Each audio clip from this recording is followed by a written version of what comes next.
warahmatullahi wabarakatuh.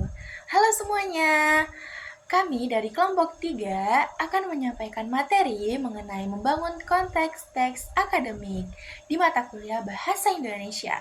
Sebelum kita mulai presentasi kami pada hari ini, kami ingin mengucapkan terima kasih kepada dosen pengampu kami, yaitu Ibu Profesor Dr. Hajah Hasna Faiza ARM POM, karena telah menyampaikan materi kepada kami dengan baik sehingga kami bisa membuat presentasi pada hari ini menjadi lebih bermanfaat.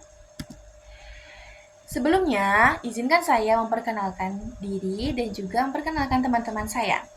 Yang pertama adalah saya sendiri, Cika Nabila Afnura dengan NIM 2501212. Yang kedua ada rekan saya, Danesa Listi dengan NIM 2501213. Yang ketiga ada rekan saya, Dian Ayu Arianti Masril dengan NIM 2501214. Dan yang keempat adalah rekan saya juga, yaitu Fazira Najwa dengan NIM 2501215. Akademi atau karya ilmiah adalah tulisan yang membahas ilmu pengetahuan secara sistematis dengan menggunakan bahasa yang baik dan benar.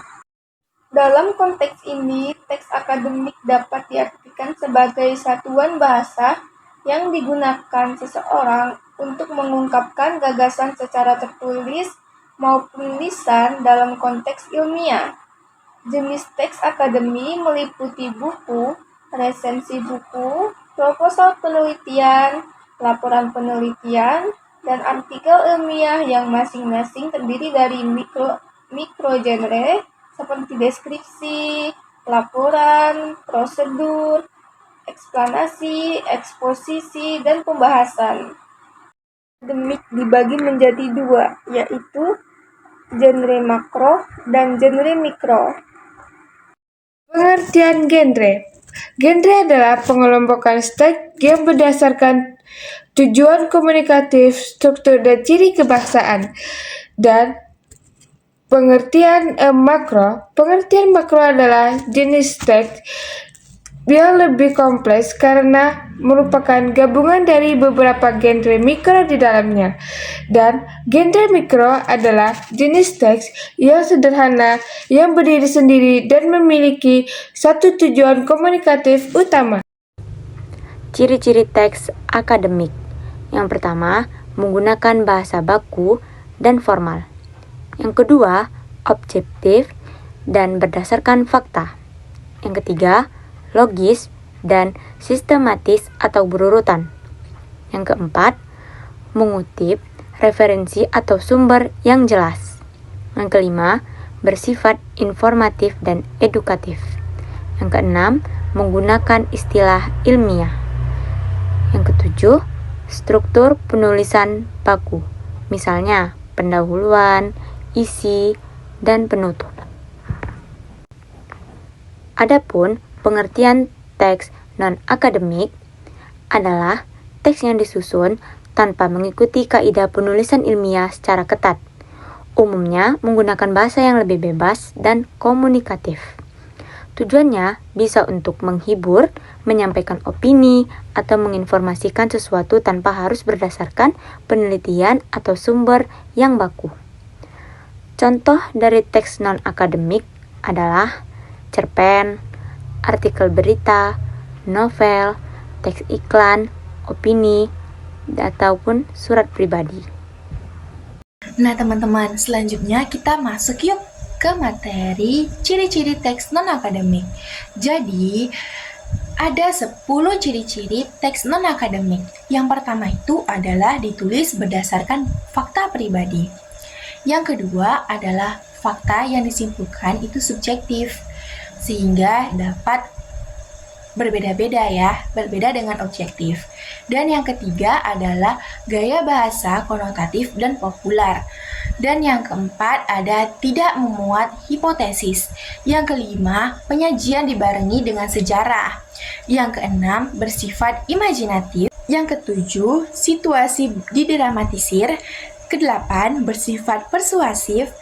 9, tanpa dukungan bukti sehingga tidak bisa dipastikan mengenai fakta yang telah dipaparkan oleh teks non-akademik.